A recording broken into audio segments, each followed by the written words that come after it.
الله وبركاته. بسم الله الرحمن الرحيم. الحمد لله والصلاة والسلام على رسول الله وعلى آله وصحبه ومن والاه أما بعد.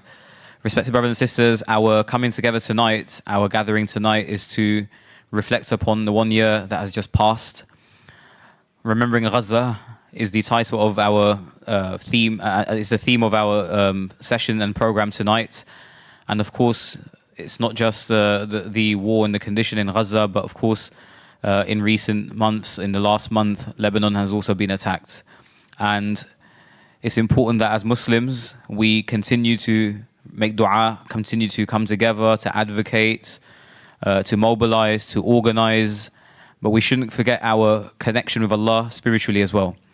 We have to take inspiration from the seerah of the Prophet ﷺ, from the stories of the Anbiya and the Prophets of Allah in the Quran, when they were small in numbers and they came across or came in front of or clashed with major rulers or major kings, major civilizations, their own communities, and they were persecuted. But in all of those times of darknesses, they reached out to Allah subhanahu wa ta'ala.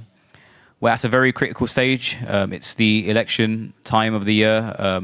Every 4 years, of course, we know the general elections take place. And it's a time for us to also think about things with our conscience and to think about the images that we've seen in the past year, the pains that we've heard about in the past year.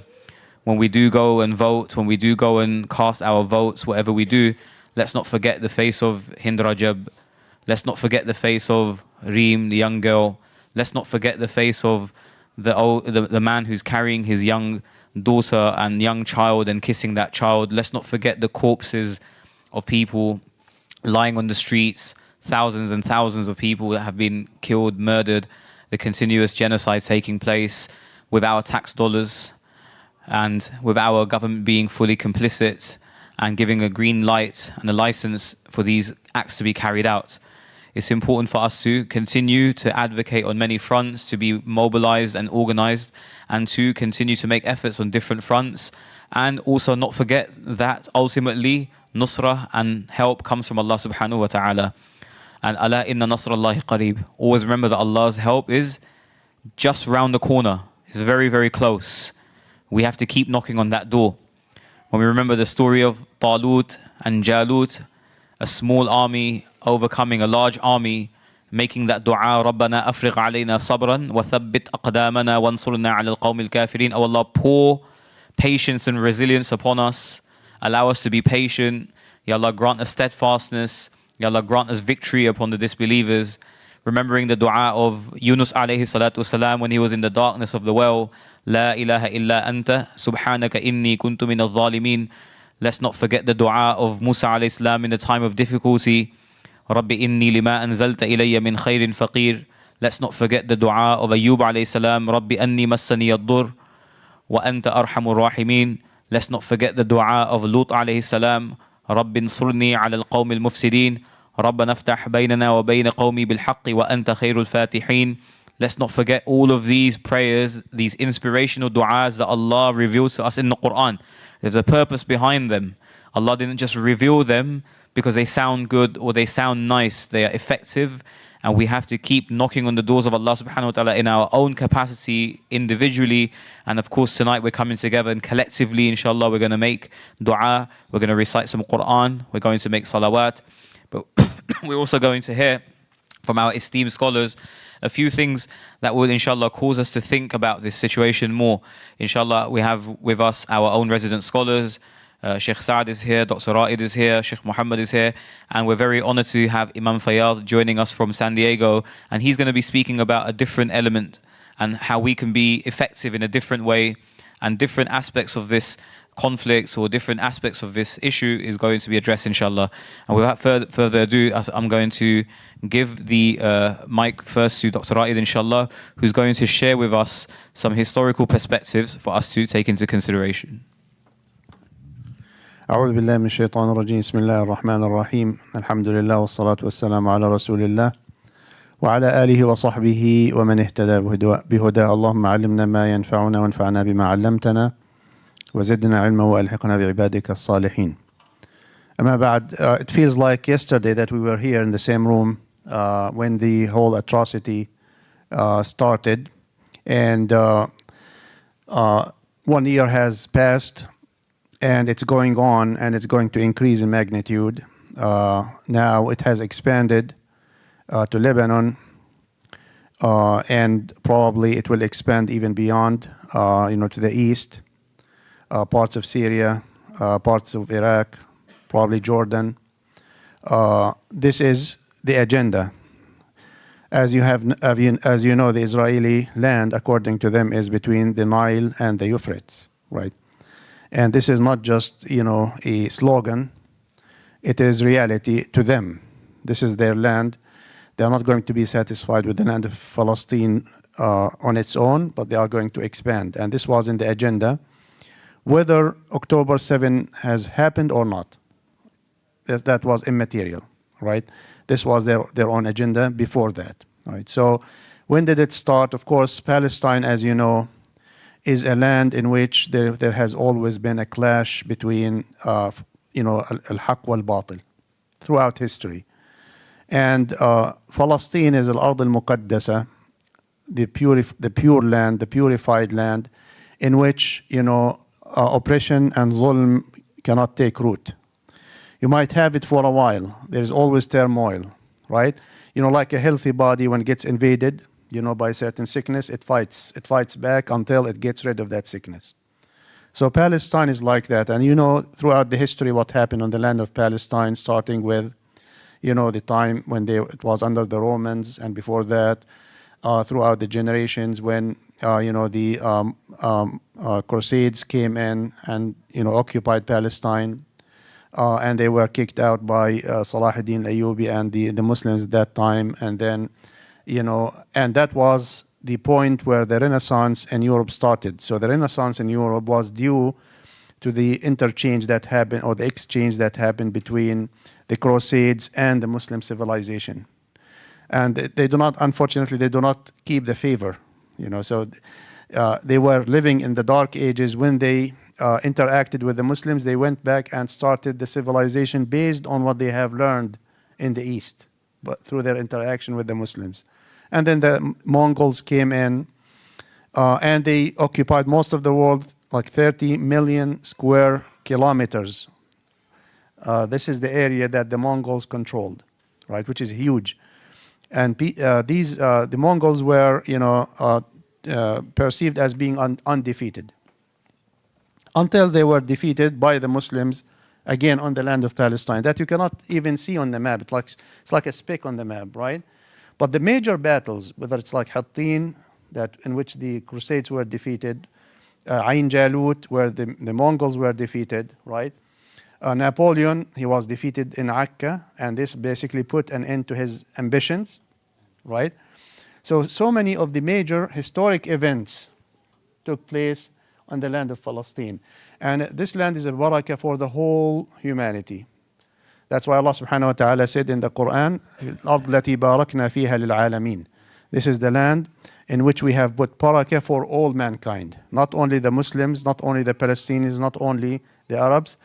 And Palestine is the campus. Now, if you look at the world around you, right, you will find that the awareness that we are witnessing, all the free people with free souls, are coming out and declaring that we are going to stand against oppression. We are going to stand for freedom. This is due to what's happening in Palestine. People of your generation, people of schools and universities, the brightest in this nation, right, are standing up and saying no to oppression, yes to freedom, and we are going to support that cause. Now we understand. So the awareness level has been raised. And this is, again, as a byproduct of October 7th. Before October 7th, the Palestinian issue was about to be forgotten, right? The turmoil was going on. The settlements are being expanded, right? Oslo agreement was like a joke. It was like ink on paper. The Israeli government was taking more land, continuing the blockade on Gaza, which was like a big prison. People of Gaza, continued to suffer. And then they take another route, of course, under the supervision of the United States, of normalizing relationships with the Arab world behind the so that you Palestinians, nobody cares about you. We are going to make our relationships normal with all the surrounding countries. You know, the Gulf countries, of course, they had the peace treaty with Jordan. Before that, they had the peace treaty with Egypt. So basically, they neutralize all the countries around Palestine, and they brought them to their own cause. So now these countries are champions, not of the Palestinian and the Muslim cause, they are champions of the other cause. They stand for the other cause, not for the Muslims' cause. They are on the other side, and they declare that they do not shy away from saying that openly. If you watch their news station, they adopt exactly the Israeli narrative. Exactly, right? If you do not know that these are Muslims, you would think that they are just speaking Arabic. They have nothing to do with Islam, right? What turns that table upside down and brought that vital issue, the most important issue to Muslims, to the frontier again, is October 7th. Right. Of course, Sheikh Yassin asked me to talk about history. I guess I use my 7 minutes or 10 minutes. I can take 5 more minutes, inshallah. To remind you just about history in the modern times. Of course, the Palestine was, as many of the Muslim countries today, until 1917 or so, these countries these territories were under the Islamic State, which is the Ottoman state. And before that, they were under the Abbasi state, right? Until World War I, where the Ottoman state was defeated. And they decided, of course, the colonialists decided to divide the land, the Ottoman land, which is the Muslim land, between them. So they sit down literally with a pencil and a ruler, and they sit down with a map and they started dividing the land. That this piece belongs to France, this piece belongs to Italy, this piece belongs to Britain, and so on and so forth. That is literally what happened. So Palestine became under the British mandate from that point on, and of course then the Zionist has already started the planning to form their own state. This dates back actually to even into the 19th century. And the most famous meeting or conference that people should know about is the one that took place in 1897 in Switzerland, right? And Herzl, who is considered the father of the Jewish state, the Israeli state, was presiding over that conference. And he's like an intriguing character because Herzl was a secular person. He was not even religious. And he was approaching this point from a nationalistic, secular point of view. So you'll be surprised to hear that there are other options. He was actually considering other options beside Palestine. So he was not very adamant as a secular person that Palestine should be the only option to establish the Israeli state. Uganda, for example, was one of the other options, was put on the table for the discussion at that time in 1897. And of course, it took them 50 years after that, of course, to establish, the Israeli state on the land of Palestine. It was given to them on a platter of gold, of course, by the Brits, right, who withdrew in 1947 and handed the land to the Israelis, and they established their state.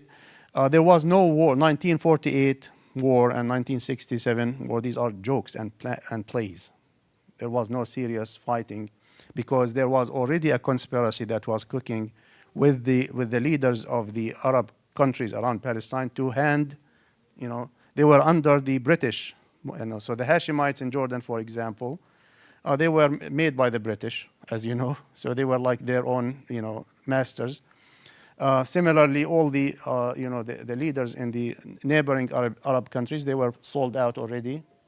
And of course, the plan was to hand that land to the Israelis. So there was the fighting that you heard about. It was just a few skirmishes here and there, just to make it look that there was some resistance to this plan, but there wasn't any resistance. That actually, the land of Palestine, 1948, was handed, right? There was some gaps of fighting, like by the Iraqi army, for example. But then in 1967, of course, they went in and they occupied the rest of the land, including the West Bank, Jerusalem, and Gaza. Gaza was occupied also. Before that, it was, before 1967, the West Bank was under Jordanians. Gaza was under the mandate of Egyptians, right? In 1967, they went in, they completed the occupation of the whole land of Palestine. And of course, from that point on, the plan was to, okay, that is the status quo. You have to accept it. The people in the West Bank, by the way, according to Ben Gvir and Smotrich and the extremists, they have one of three options. This is what Smotrich say. They either can leave to Jordan on their own, or they can turn into like people in the 1948, they're to like second grade or second class citizens, or they will be massacred. So he said that openly, right? Of course, the people of Gaza lived under the blockade since 2005, 2006, right? When there was a coup and against, they say that Hamas had did a coup against the Palestinian Authority. What the history will tell us actually, it was that the Palestinian Authority was planning to topple Hamas, and Hamas got news of that and they acted before them. So they took Gaza as a stronghold and they basically controlled Gaza. And from that point on, Gaza became under the blockade, became like a big prison. They even counted, the food that enters Gaza by calorie. The basic needs, barely that. And then they adopted the policy of mowing the grass. Mowing the grass, it means every few years they will go in and they will do some killing and bombardment and destruction and etc. And then we'll go do it again and do it again. And they want to maintain that status quo. Or for the people of Gaza, they have the other option. The people of Gaza, the other option for them is to be displaced to the Sinai and to evacuate Gaza altogether. This similar option, as I said, is given to the people of the West Bank. So it's not going to stop. As you can see, things are going to escalate even further. The involvement of the Iranians, they have their own agendas. Okay, they have their own agenda. The Iranians have their own plans for the region. They want to expand their control, and they are always, how do you say it? They do not feel the Iranian state, even the former states in Iran, the governments in Iran before the current one, dating all the way to the Safavis, they did not feel secure and safe in the region because there was always opposition against them. So the Ottoman state went against them, and the states before there was some skirmishes all the time. So they decided that in order to maintain our existent presence in the region, we have basically rather than fighting wars on our own, we have to have our own supporters and proxies. Now, not all the proxies as people imagine, they fight for the Iranian agenda. So, for example, if you look at Hamas, they do not adopt the Iranian agenda. They receive help from Iran, but they have their own agenda. They do not take the conditions from Iran. Iran does not impose any conditions on Hamas, right? And as you know that when the Syrian atrocity happened, Hamas had offices in Syria and they left because they did not agree with the policies that were, that Bashar al-Assad, and Bashar al-Assad, who was also supported by the Iranians, right? And also supported by Hezbollah, right? The faction that is fighting currently with the Israelis, right? They went against the people of Syria. Not only the people of Syria. Syria is a very complicated problem, It's not like how people imagine, because many other factions enter into Syria, and these many other factions also, they were following certain political agendas. So many other countries were also have their hands deep into Syria. So don't think it was just, Bashar al-Assad against the people of Syria, or Hezbollah against the people. No, no, no, no. All these militants that were in Syria, there are so many factions there, and each one of these factions was following a certain political agenda. People, the West in general, unfortunately, when they look at the East, the best Middle East to them is a fragmented Middle East, where people are always in turmoil, people are always in fight, people are always in struggle to keep it under control. And they want to maintain that status quo. And they do whatever they do. And because of that, Israel was implanted in the Middle East, implanted in the Middle East as a dagger in the side of the Muslim Ummah to keep the status quo of fragmentation that we see today, and to keep us weak. So, I mean, I did not want to get into like a historic narrative, but I just want to give you an overview of this matter. May Allah subhanahu wa ta'ala make it easy for our brothers and sisters in Gaza and in Palestine and in Lebanon and in Yemen and in Sudan and in Iraq.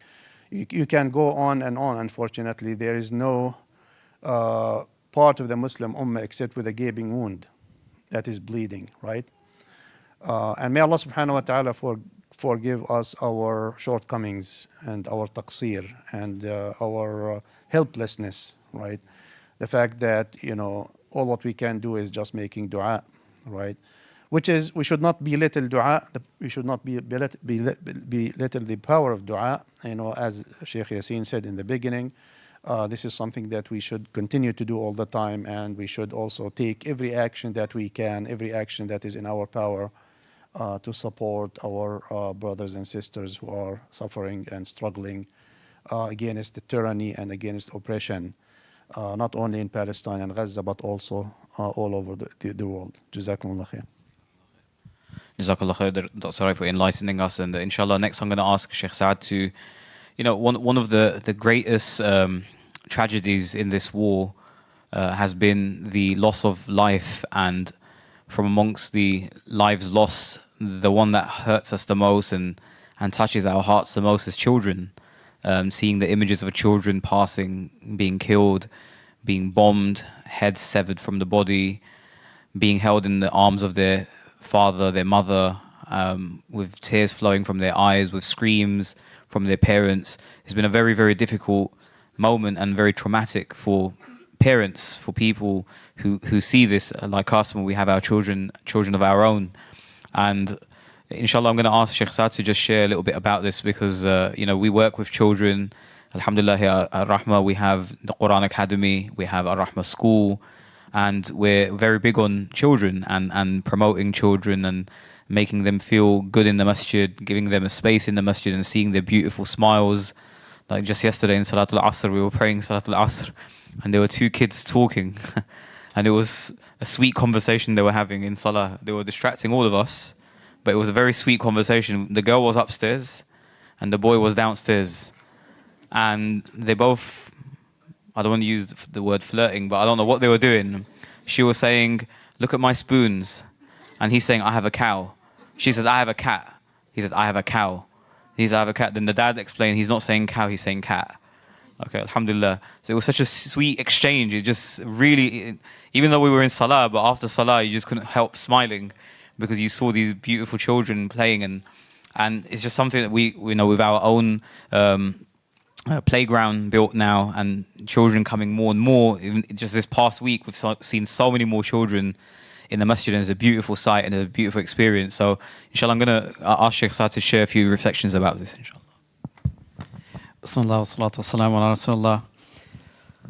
This is definitely not the easy topic to address, but I think it's been over a year of what we have seen, tens and thousands of children who have lost their lives. So I think we should take a moment to just reflect and to understand what has happened.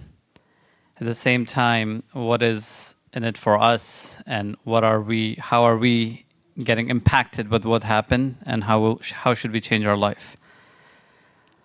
You know, during the time of the Prophet ﷺ, during any of the wars, it was not just the Islamic practice. Even the kuffar of Mecca understood very well when there's a battle, when there is a fight that's happening.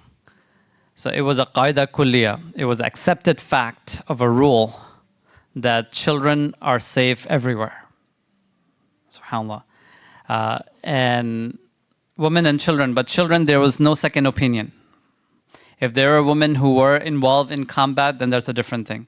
But children, regardless if they were there or not, they were by the law, by the understanding of both the Quraysh of Mecca and the people in Medina, and it's beyond the Muslims of the time of the Prophet ﷺ. The known world from any of the wars, it's a rule of thumb that children, if they are involved, if there are places there, they are protected. SubhanAllah. So even if within the United States, if you study the history of the United States and the wars that has happened, whether it's Vietnam and elsewhere, not only children, you know, it was designed to protect the children, but if any of the families were impacted, then they would go out of their way to make sure that those kids are taken care of. World and the humanity has stooped so low that from last year, the entire universe is seeing and witnessing what I think world have never seen. Never in the history of this world has everyone around the globe is watching the same thing together because of the social media and the presence of the media, that so much atrocity on children has happened, subhanAllah, except in this time, this past year. It breaks our heart. For those of us who have children, there's so many lessons to learn. First and foremost, be grateful to Allah subhanahu wa ta'ala. Wallahi, their children and our children, it's not like our children are better than their children. SubhanAllah. There's a story, and I think many of you have heard this story because it was actually captured, and then through AI, they actually made a small clip of this story. I want to share this story. Story of this young boy. It happened on October 14th, 2 days later, a year ago. Yusuf bin Hamid.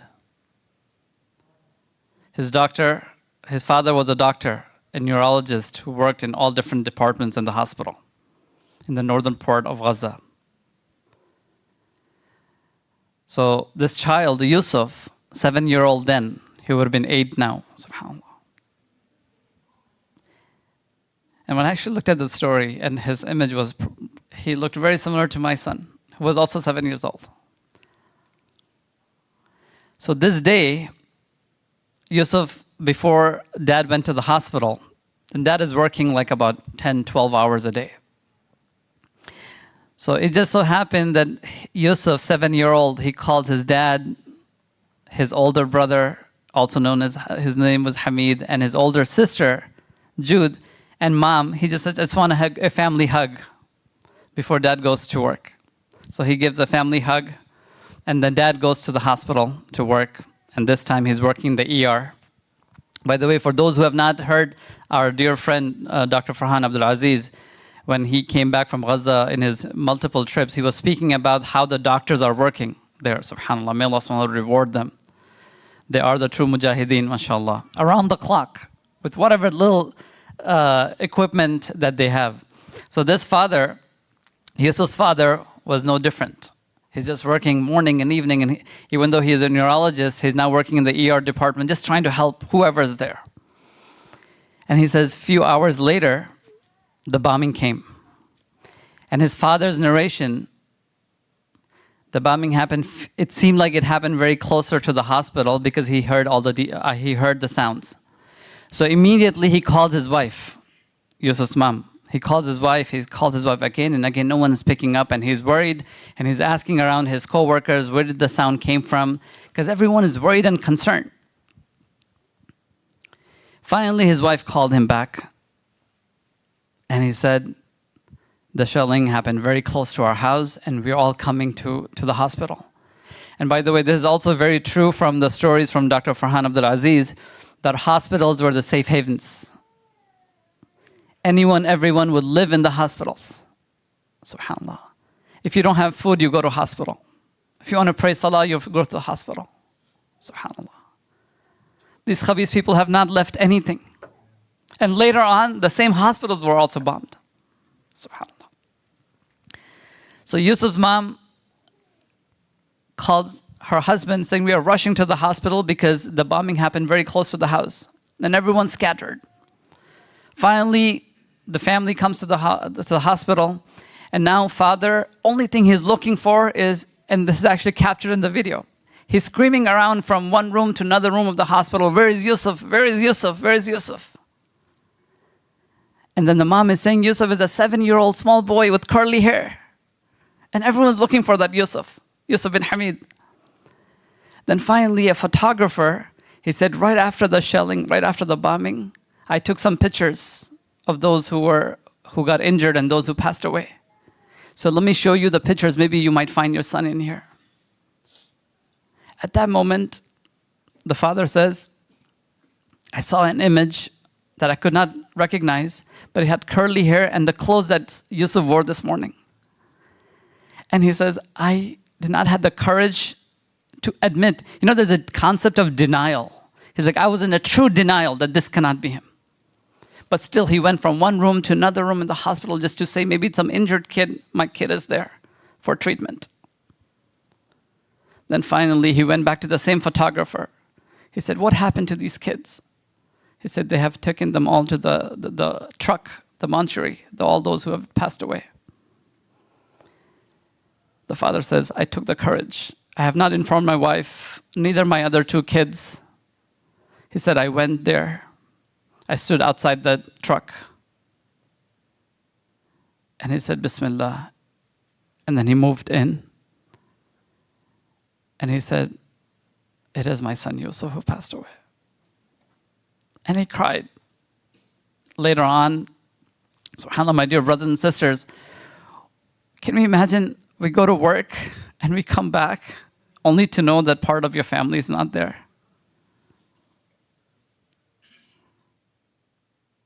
He comes back and he tells his wife, and that was the end. You know, I have seen just last year, someone from our community who have lost their son. He was 17-year-old. And I see this family again and again. A year later, that sister is not the same. It's as if she lost everything. SubhanAllah. You know what's the numbers right now of children from Gaza? 25,972. 25,972. And each story is like a story of Yusuf. SubhanAllah. Where are the hearts?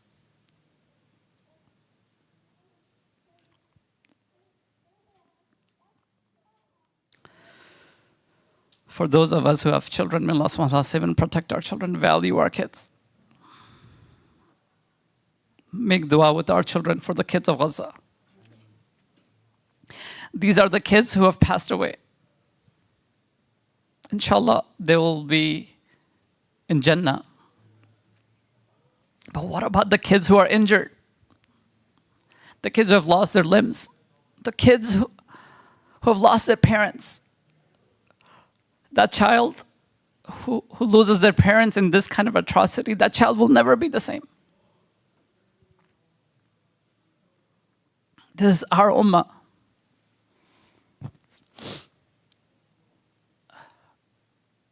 We need to take time out to make dua for them. We have to. This is the right. If we don't even do that, if our lives are not going to change after this, may Allah subhanahu wa ta'ala forgive us. A year has gone. There are so many stories. There's another story of this young girl, Hind, and there was a very famous story of her. She was going with her family in the car. They bombed the car. Everyone in the car died. Her mom was able to escape. The child, Hind, 6-year-old, was stuck in the car. She was stuck in the car crying out about 12 to 18 feet away. Mom is there. She could not save the child. She could not go to the child, to the car. They had the ambulance and the paramedics come closer, try to rescue the child. She's alive, she's talking to her mom. It's recorded. I don't know if the world have ever seen something like this. Recorded. Even in movies, they don't allow us to see this.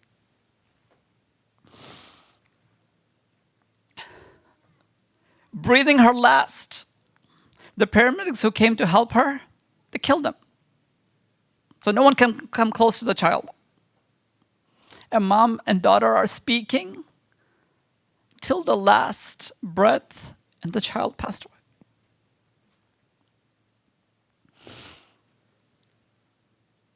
What can we do? We need to be stronger amongst each other. We need to forgive each other, be stronger, one ummah, one body. Yes, there are so many levels that we have to work on. But at an individual level, let's change ourselves for the sake of these children. We have so many things to be grateful for. May Allah subhanahu wa ta'ala make our children the true leaders of Islam. May Allah subhanahu wa ta'ala make the children of the ummah the true leaders of Islam.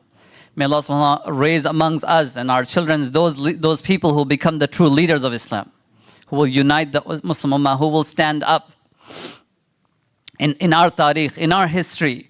In the time of the Khalifa Mu'tasim, there was a woman many miles away that she was getting robbed, and then she screamed out, "Wa Mu'tasima!" She screamed out, "Oh, the King Mu'tasim, where are you? They're attacking me."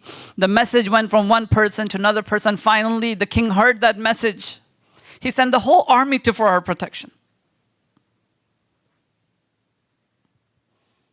Our ears and the ears of the ummah are becoming deaf, hearing their messages. May Allah subhanahu wa ta'ala grant us leaders who will hear the voices of these children. رَبَّنَا لَا تُسَلِّطْ عَلَيْنَا مَنْ لَمْ يَرْحَمُنَا وَلَا يَخَافُكَ يَرْحَمُ الرَّاحِمِينَ. May Allah subhanahu wa ta'ala grant us leaders who will stand up, who will fear Allah subhanahu wa ta'ala, who will unite the Muslim ummah, inshallah. My dear brothers and sisters, last 1 minute, I just want to take this. Enough is enough, and we are hearing this. There's definitely political activism. It's important that we listen to the tariq. It's important that we make many different changes. One change that we should all make is, let's not miss our salah. Let's be a better Muslim. Let's try to work together and unite at an individual level, at a family level, at a community level. Bring that unity. Bring that ummah. We are the ummah of the Prophet ﷺ, the unity, that brotherhood. And from there, if everyone does that, then inshallah, it will be much easier for us to have that united body together, that we feel this pain. SubhanAllah, may Allah subhanahu wa ta'ala remove the difficulties of our children. May Allah subhanahu wa ta'ala, those children who are there in Gaza, may Allah subhanahu wa ta'ala protect them. Those who are injured and those who are sick, may Allah subhanahu wa ta'ala grant them quick and complete shifa. And may Allah subhanahu wa ta'ala grant them istiqamah. SubhanAllah, after all this, if we hear the stories of those children who are there, their resilience, their strength, and their yaqeen in Allah subhanahu wa ta'ala. SubhanAllah, may Allah subhanahu wa ta'ala grant the whole ummah the same faith and the same belief like how they have. May Allah subhanahu wa ta'ala accept our du'as, inshallah. Amen.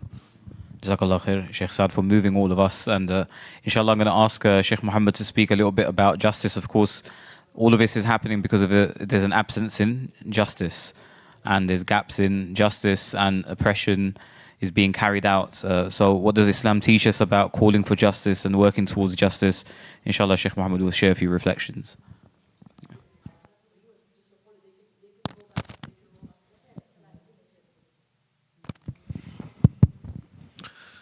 Assalamu alaikum wa rahmatullah. Bismillahir Rahmanir Rahim. Alhamdulillahi Rabbil Alameen. Wa usalli wa sallimu ala Rasulil Kareem. Rabbi shrah li sadri wa yassir li amri wa hlul 'uqdatan min lisani yafqahu qawli.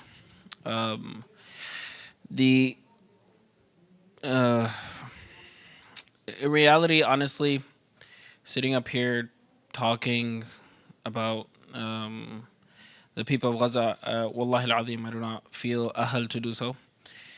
I feel very small when I hear what they're going through and what they have shown in terms of what it means to stand for the truth.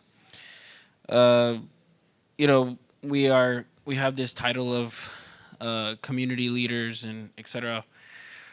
The truth is, honestly, when talking about them, I don't feel like I'll ever do justice or even can do justice about the topic. But I'll just share some reflections, inshallah, and hopefully I can benefit first, and then inshallah everyone else can take something away from it.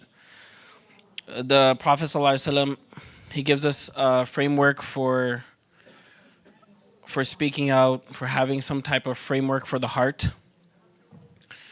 The Prophet ﷺ, many of you have probably heard these narrations. I know the shuyukh know it for sure. The Prophet ﷺ says, "Man ra'a minkum munkaran falyughayyirhu biyadihi," that if one of you sees some type of evil, then they should change it with their hands. فَإِن لَمْ يَسْتَطِعْ فَبِلِسَانِهِ. But if they're not able to do that, if for some reasons they do not have the ability, they do not have the strength to do that, then they at least need to use their tongue. And then if you're not able to do that, then what did the Prophet ﷺ say? He said, بِقَلْبِ, right? Then at least, at the very least, the bottom level is the heart. But then the Prophet ﷺ also says, وَذَلِكَ أَضْعَفُ الْإِيمَانِ. But that's the kind of lowest level. Because the reality of the Muslim is, if you look at the seerah of the Prophet ﷺ, and I was just talking to some of the youth that had came tonight about the seerah of the Prophet ﷺ. If you look at it, the Prophet ﷺ was able to enact global change within the time that he was here as a messenger, which was very little if you think about it. And in that time, he had given us a framework for justice and what it meant to lead and to look after people. And then the Khulafa Rashidin, they also gave that simple yet effective framework to make sure that no one was left behind in whatever way, shape, or form. And one story that comes to mind, and I won't take too long, where Abu Bakr radiallahu anhu, Umar radiallahu anhu, when he would go around and he would do his rounds, and he saw this woman who didn't have much food, and he saw these children crying, and she's boiling this water, and he asks, what type of mother are you? Your children are, they're crying for food, and they don't have, why aren't you giving them food? And she says, well, I don't really have the money and the finances to do so. And she's thinking about the Khalifa, not knowing she's actually talking to Umar radiallahu anhu, who was in charge at that time. Umar radiallahu anhu, he goes back to the Baytul Mal. I'm cutting the story short. And he takes food out and stuff and provisions for her. And his servant who was with him said, O Amir al-Mu'mineen, O leader of the believers, I can carry it for you. And he said, are you going to carry my load on the day of judgment? And Umar radiallahu anhu carried it by himself. He goes there and he feeds this woman and her children with his own hands. And afterwards he stays back just to watch them, just to see the children now happy. So this was a kind of standard that Umar radiallahu anhu and the Prophet ﷺ, the Khulafa Rashidin set on what it meant to lead.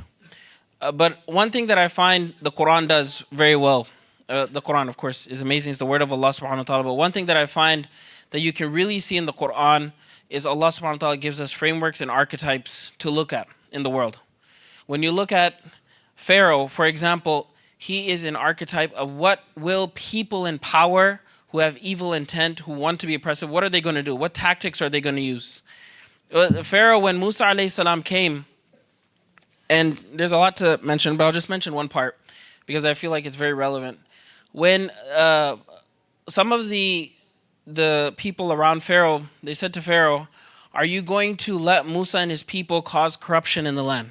أَتَذَرُ مُوسَى وَقَوْمَهُ لِيُفْسِدُوا فِي الْأَرْضِ وَيَذَرَكَ وَآلِهَتَكَ, and they're going to reject you and your idols. So they made it a point to incite Pharaoh, and Pharaoh was ready to do so, of course, because he wanted to maintain his power and he wanted to maintain his authority over people. And so he used violence, he used intimidation, he used putting people into different groups so that there would never be any strength amongst the people. And I find that this story is really important because if you were or if I was there at that moment and we were from the Bani Israel, you would see no hope in front of you. You literally had the armies snatching babies and slaughtering them when Pharaoh had ordered. And Pharaoh has absolute power. There is no international authority. There is no courts to, say anything to. In reality, everything would be back to Pharaoh. So there was probably no hope for a lot of people. And actually, they even say that, "Udhina min qabli an ta'tiyana wa min ba'di ma jitana." They said to Musa alayhi salam, "Musa alayhi salam, we're believing in you, we're following you, but actually, we had a hard time before you got here, and we're having a hard time even after you got here as well." What is the difference for us believing in you and Allah subhanahu wa ta'ala and following you? We're not actually seeing any difference. Right? So that's something that they say. عَسَى رَبُّكُمْ أَن يُهْلِكَ عَدُوَّكُمْ وَيَسْتَخْلِفَكُمْ فِي الْأَرْضِ فَيَنْظُرُ كَيْفَ تَعْمَلُونَ. Right? So Musa alayhi salam tells them that don't worry about it. Inshallah, Allah subhanahu wa ta'ala is going to take care of your enemy. And again, we hear these stories and we sometimes, I feel like we disconnect from the human part, which is that for the people that are hearing this ayah or what Musa alayhi salam is telling them, it must have been very hard for them to digest. That yes, you're saying that Allah subhanahu wa ta'ala is going to do this, but in reality, we can't see it in real time. But the story of Musa alayhi salam is very empowering because it actually shows in the end that Allah subhanahu wa ta'ala is ultimately in control. That no matter how much oppression, no matter how much evil someone can institute or has the ability to do, because Pharaoh was able to do a lot and get away with a lot for so long, right? To the point that even when they were finally at the river, behind them is an entire army with Pharaoh coming to kill them, right? So if you were there, you're like, wait, we're running away, but now there's only water in front of us, right? And so I think sometimes we have to remind ourselves that ultimately the results are in the hands of Allah. But the Prophet ﷺ tells us something, which is that we have to do something about it too, right? So we, of course, rely on Allah, but we have a responsibility to also do something. As the Prophet ﷺ says, if you see something wrong, then you should do it. And I just wanted us to use this moment to also self-reflect. While we talk about the oppression of people and the oppression outside, we have to make sure we're not doing dhulm in our own homes, right? We talk about the dhulm outside and the dhulm of people with guns, etc. Are we being good to our own families? Do our own, I deal with youth all the time. Do our own children hate? Do the children hate their parents, right? Because of the dhulm that's happening inside of their home? Is there oppression within the marriage that I'm doing? Does my spouse hate me because of my oppression? Am I being good to the people around me, right? So we sometimes also have to reflect inwards. Am I also someone that's carrying out dhulm? Because dhulm doesn't always mean someone with a gun. Dhulm can also mean you break people's hearts every day. You hurt the people that are around you. You dismiss the people that you love. So we should always take these moments to also think about my actions and what can I do to reflect on them, and how can I make sure that I am also not raised, may Allah subhanahu wa ta'ala forgive us and protect us, that I'm not raised with oppressors, the people of dhulm as well. May Allah subhanahu wa ta'ala save us. And the last thing that I did want to mention is that at the end, we know that what's being said to the believers is, Ya ayyuhalladhina amanu sta'inu bis-sabr was-salah. Inna Allah ma'a sabirin. O you who believe, seek aid through what? Sabr, have patience. Life's not going to be easy. And also utilize prayer. And indeed, Allah subhanahu wa ta'ala is with the patient, inshallah. And with these few thoughts, inshallah, I'll end off. Jazakumullah khair. Jazakallah khair to Sheikh Muhammad. Inshallah, now Imam Fayyad will share with us what we can do in terms of organizing ourselves and what we can do on the ground as Muslims and as people of conscience here in America, in our local states and across the country. Assalamu alaikum wa rahmatullah. I want to first thank Sheikh Yasin, Dr. Ra'id, Sheikh Saad, and Sheikh Muhammad for the beautiful, encouraging words. So we talked about what's happening. We heard some powerful stories of the struggles of our brothers and sisters in Palestine. I'm the guy that always cries. But I'm tired of crying. Are you tired of crying? Does it happen to you while you're driving your car, you just start crying? You're so frustrated. You're angry. You're like, I don't know if this comes through your mind. Allah's going to ask me, what did I do? I'm so scared of having to answer that question. You know, I was working a very nice, cushy corporate job, alhamdulillah. You're in line, hey, in 2 years I'm retiring, take my position, we'll double your salary. You got it made, you know. But then October happened, and I couldn't sleep for months. Every night you're just crying, making dua, praying, right? Then showing up, you know, you do the rah-rah stuff. But brothers and sisters, if you're going here like this on the weekend, but you're not putting your head down on the ground, you're missing the point.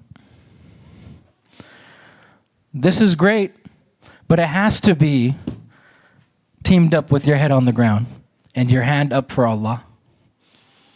We show up to the protest, yes, but we put our head, nose on the ground, Subhana Rabbiyal A'la. Allah is the highest. Glory be to Him. It's that balance, right? We have to do both. So that's one thing, right? Sheikh Saad talked about dua, Sheikh Muhammad, Sheikh Yasin, Dr. Ra'id. Dua is very important. But we can't just make dua and then just sit back and, or it's going to happen. Oh Allah, help me in my test. I have my MCAT coming up. I'm not going to study one single page. I have LSAT coming up. I am not studying. Allah will take care of it. You see this ajib mentality? And I see one of my Quran students, Brother Burak, who's 13 years old, 14 years old, used to come to my class. I haven't seen him in years, mashallah. Now he's older, he's going to university, mashallah. So we have to make dua. We have to show up. We're going to be asked. I traveled all throughout the world, and one of the common themes that people from different parts of the world say is, where's the Muslim community in the U.S.?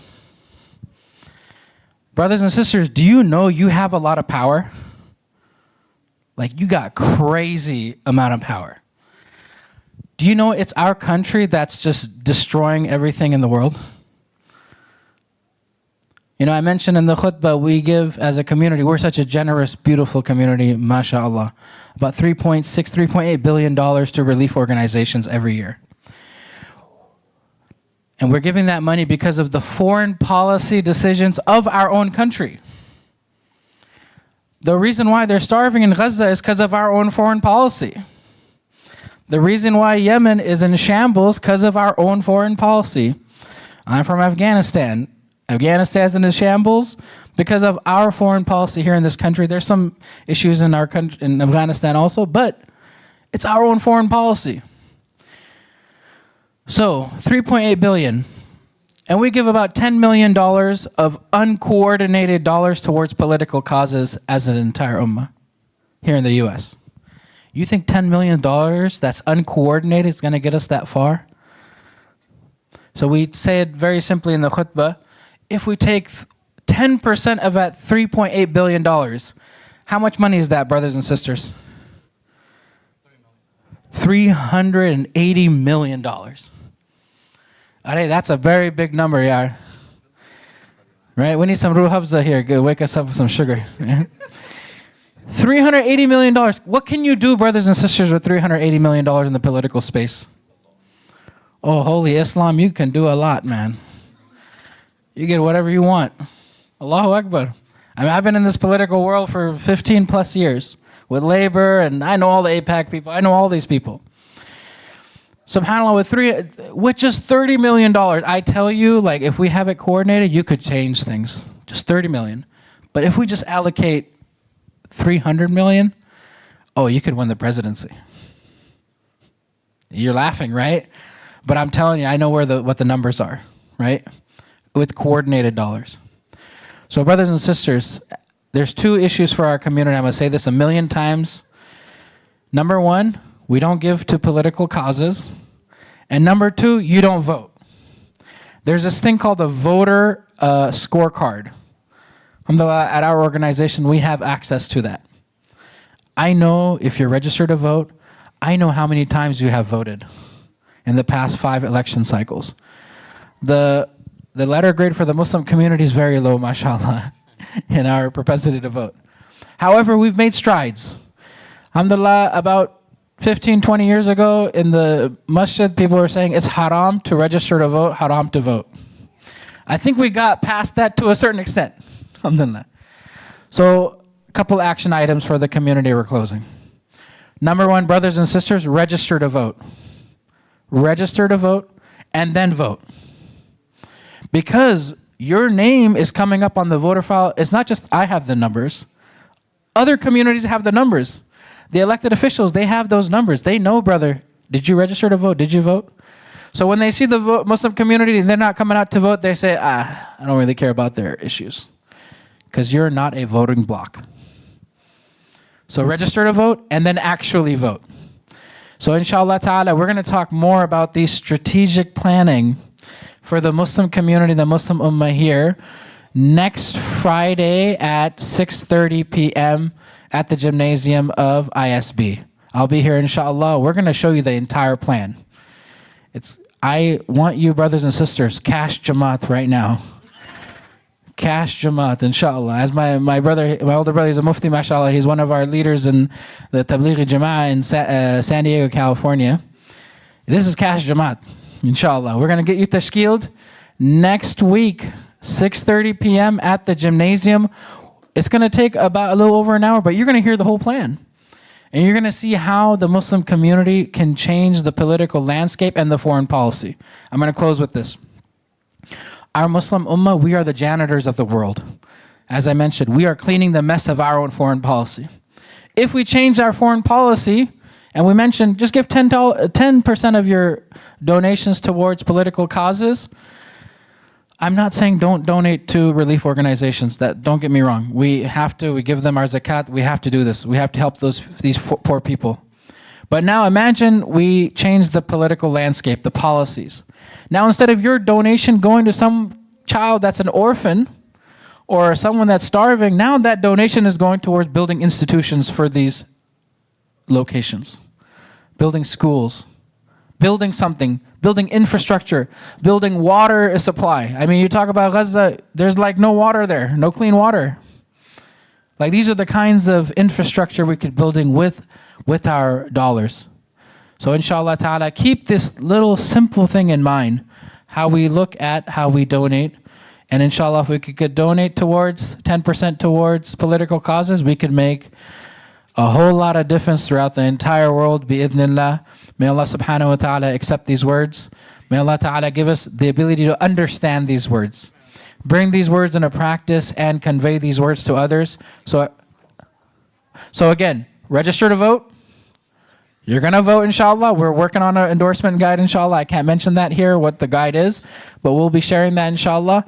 And then number 3, next Friday, 6:30 p.m., the price is right. Come on yonder. We'll see you at the gymnasium, inshallah ta'ala, and you will see the entire political landscape, how we're going to change the political landscape here in this country in the next 10, 15, 20, 30, 40 years, inshallah. Your children, your grandchildren will really benefit from this gathering, inshallah ta'ala. Jazakumullah khair.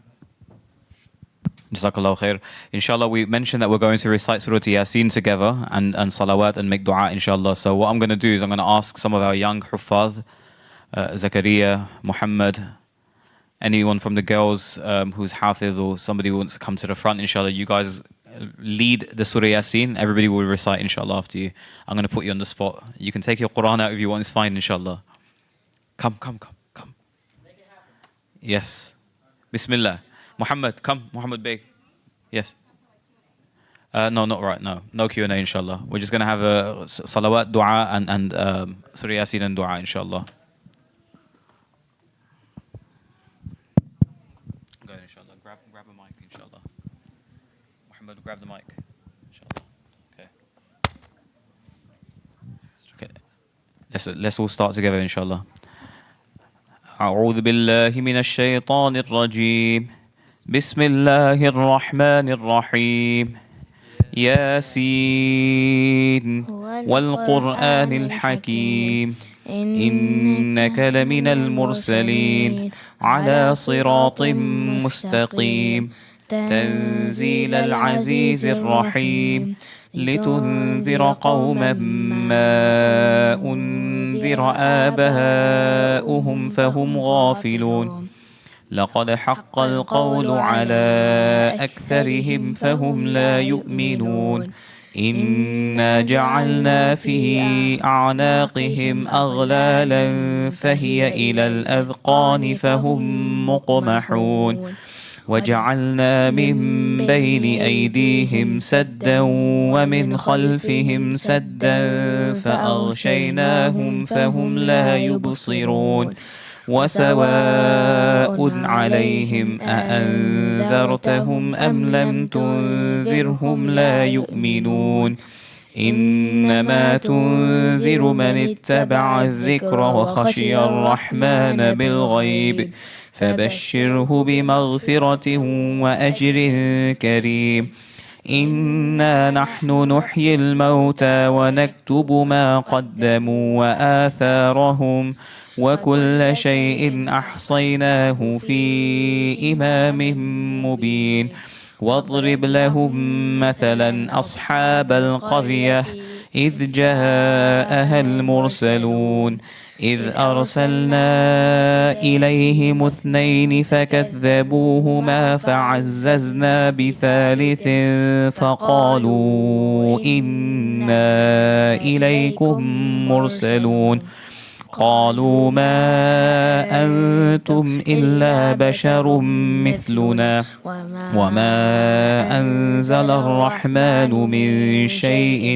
إن أنتم إلا تكذبون قالوا ربنا يعلم إنا إليكم لمرسلون وما علينا إلا البلاغ المبين قالوا إنا تطيرنا بكم لئن لم تنتهوا لنرجمنكم وليمسنكم منا عذاب أليم قالوا طائركم معكم أئن ذكرتم بل أنتم قوم مسرفون وجاء من أقصى المدينة رجل يسعى قال يا قوم اتبعوا المرسلين اتبعوا من لا يسألكم أجرا وهم مهتدون وما لي لا أعبد الذي فطرني وإليه ترجعون أأتخذ من دونه آلهة إن يردني الرحمن بضر لا تغن عني شفاعتهم شيئا ولا ينقذون إني إذا لفي ضلال مبين إني آمنت بربكم فاسمعون قيل ادخل الجنة قال يا ليت قومي يعلمون بما غفر لي ربي وجعلني من المكرمين وما أنزلنا على قومه من بعده من جند من السماء وما كنا منزلين إن كانت إلا صيحة واحدة فإذا هم خامدون يا حسرة على العباد ما يأتيهم من رسول إلا كانوا به يستهزئون ألم يروا كم أهلكنا قبلهم من القرون أنهم إليهم لا يرجعون وإن كل لما جميع لدينا محضرون وآية لهم الأرض الميتة أحييناها وأخرجنا منها حبا فمنه يأكلون وجعلنا فيها جنات من نخيل وأعناب وفجرنا فيها من العيون ليأكلوا من ثمره وما عملته أيديهم أفلا يشكرون سبحان الذي خلق الأزواج كلها مما تنبت الأرض ومن أنفسهم ومما لا يعلمون وآية لهم الليل نسلخ منه النهار فإذا هم مظلمون والشمس تجري لمستقر لها ذلك تقدير العزيز العليم والقمر قدرناه منازل حتى عاد كالعرجون القديم لا الشمس ينبغي لها أن تدرك القمر ولا الليل سابق النهار وكل في فلك يسبحون وآية لهم أنا حملنا ذريتهم في الفلك المشحون وخلقنا لهم من مثله ما يركبون وإن نشأ نغرقهم فلا صريخ لهم ولا هم ينقذون إلا رحمة منا ومتاعا إلى حين وإذا قيل لهم اتقوا ما بين أيديكم وما خلفكم لعلكم ترحمون وما تأتيهم من آية من آيات ربهم إلا كانوا عنها معرضين وإذا قيل لهم أنفقوا مما رزقكم الله قال الذين كفروا للذين آمنوا أنطعم من لو يشاء الله أطعمه إن أنتم إلا في ضلال مبين ويقولون متى هذا الوعد إن كنتم صادقين ما ينظرون إلا صيحة واحدة تأخذهم وهم يخصمون فلا يستطيعون توصية ولا إلى أهلهم يرجعون ونفخ في الصور فإذا هم من الأجداث إلى ربهم ينسلون قالوا يا ويلنا من بعثنا من مرقدنا هذا ما وعد الرحمن وصدق المرسلون إن كانت إلا صيحة واحدة فإذا هم جميع لدينا محضرون فاليوم لا تظلم نفس شيئا ولا تجزون إلا ما كنتم تعملون إن أصحاب الجنة اليوم في شغل فاكهون هم وأزواجهم في ظلال على الأرائك متكئون لهم فيها فاكهة ولهم ما يدعون سلام قولا من رب رحيم وامتازوا اليوم أيها المجرمون ألم أعهد إليكم يا بني آدم ألا تعبدوا الشيطان إنه لكم عدو مبين وأن اعبدوني هذا صراط مستقيم ولقد أضل منكم جبلا كثيرا أفلم تكونوا تعقلون هذه جهنم التي كنتم توعدون اصلوها اليوم بما كنتم تكفرون اليوم نختم على أفواههم وتكلمنا أيديهم وتشهد أرجلهم بما كانوا يكسبون ولو نشاء لطمسنا على أعينهم فاستبقوا الصراط فأنى يبصرون ولو نشاء لمسخناهم على مكانتهم فما استطاعوا مضيا ولا يرجعون ومن نعمره ننكسه في الخلق أفلا يعقلون وما علمناه الشعر وما ينبغي له إن هو إلا ذكره وقرآن مبين لينذر من كان حيا ويحق القول على الكافرين أولم يروا أنا خلقنا لهم مما عملت أيدينا أنعاما فهم لها مالكون وذللناها لهم فمنها ركوبهم ومنها يأكلون ولهم فيها منافع ومشارب أفلا يشكرون واتخذوا من دون الله آلهة لعلهم ينصرون لا يستطيعون نصرهم وهم لهم جند محضرون فلا يحزنك قولهم إنا نعلم ما يسرون وما يعلنون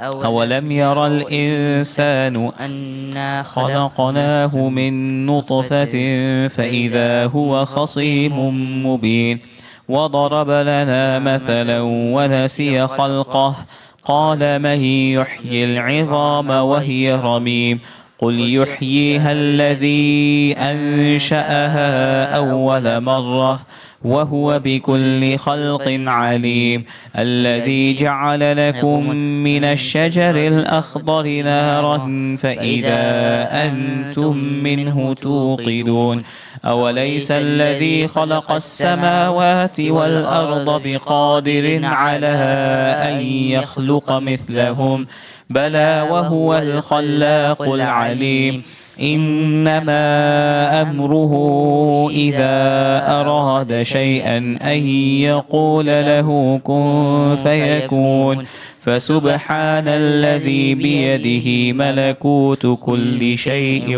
وإليه ترجعون صدق الله العظيم.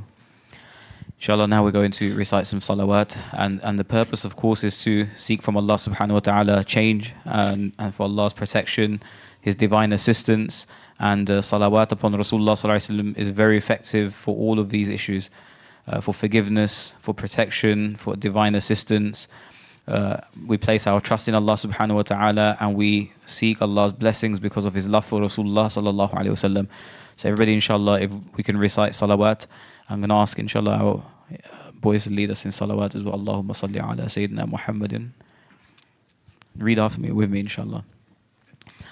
Allahumma salli ala Sayyidina Muhammadin al-Nabiyil Ummi wa ala آله وصحبه وسلم اللهم صل على سيدنا محمد النبي الأمي وعلى آله وصحبه وسلم اللهم صل على سيدنا محمد النبي الأمي وعلى آله وصحبه وسلم اللهم صل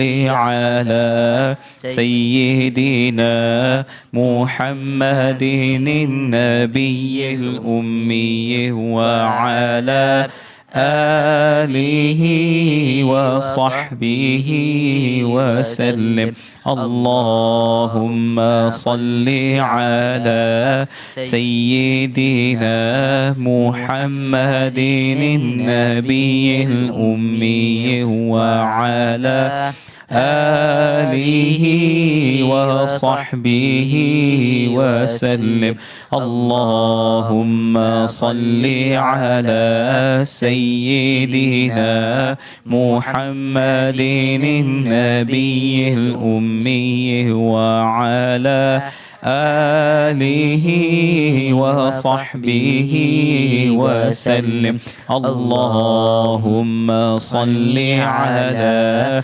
سيدنا محمد النبي الأمي وعلى آله وصحبه وسلم اللهم صل على سيدنا محمد النبي الأمي وعلى آله وصحبه وسلم.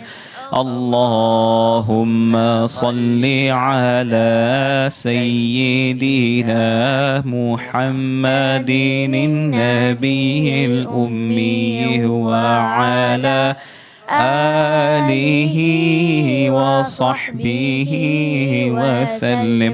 اللهم صل على سيدنا محمد النبي الأمي وعلى آله وصحبه وسلم. اللهم صل على سيدنا محمد النبي الأمي وعلى آله وصحبه وسلم. اللهم صل على سيدنا محمد النبي الأمي وعلى آله وصحبه وسلم.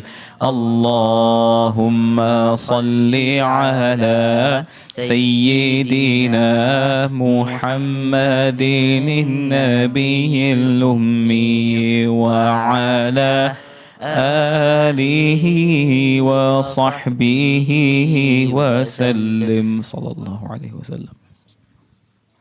Inshallah, we're going to end with dua, inshallah.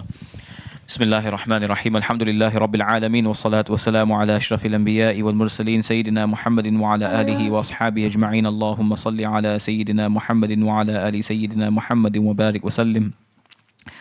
ربنا آتنا في الدنيا حسنة وفي الآخرة حسنة وقنا عذاب النار. ربنا ظلمنا أنفسنا وإن لم تغفر لنا وترحمنا لنكونن من الخاسرين. لا إله إلا أنت سبحانك إنا كنا من الظالمين. ربنا اغفر لنا ولإخواننا الذين سبقونا بالإيمان ولا تجعل في قلوبنا غلا للذين آمنوا ربنا إنك رؤوف رحيم. ربنا لا تزغ قلوبنا بعد إذ هديتنا وهب لنا من لدنك رحمة إنك أنت الوهاب. ربنا لا تؤاخذنا إن نسينا أو أخطأنا. ربنا ولا تحمل علينا إصرا كما حملته على الذين من قبلنا. ربنا ولا تحملنا ما لا طاقة لنا به. واعف عنا واغفر لنا وارحمنا أنت مولانا فانصرنا على القوم الكافرين. ربنا أفرغ علينا صبرا وثبت أقدامنا وانصرنا على القوم الكافرين. اللهم حبب إلينا الإيمان وزينه في قلوبنا وكره إلينا الكفر والفسوق والعصيان. اللهم اهدنا واهد بنا واجعلنا سببا لمن اهتدى. اللهم آت نفوسنا تقواها وزكها أنت خير من زكاها أنت وليها ومولاها. اللهم إنا نسألك من خير ما سألك منه نبيك محمد صلى الله عليه وسلم ونعوذ بك من شر ما استعاذك منه نبيك محمد صلى الله عليه وسلم. وأنت المستعان وعليك البلاغ ولا حول ولا قوة إلا بالله العلي العظيم. لا إله إلا الله الحليم الكريم. سبحان الله رب العرش العظيم والحمد لله رب العالمين. نسألك موجبات رحمتك وعزائم مغفرتك والغنيمة من كل بر والسلامة من كل إثم. لا تدع لنا ذنبا إلا غفرته ولا هما إلا فرجته ولا دينا إلا قضيته ولا مريضا إلا شفيته ولا مجاهدا في سبيلك إلا نصرته ولا مجاهدا في سبيلك إلا نصرته ولا مجاهدا في سبيلك إلا نصرته ولا حاجة هي لك رضا إلا قضيتها ويسرتها يا أرحم الراحمين. اللهم انصر الإسلام والمسلمين. اللهم انصر الإسلام والمسلمين. اللهم انصر المسلمين في كل مكان.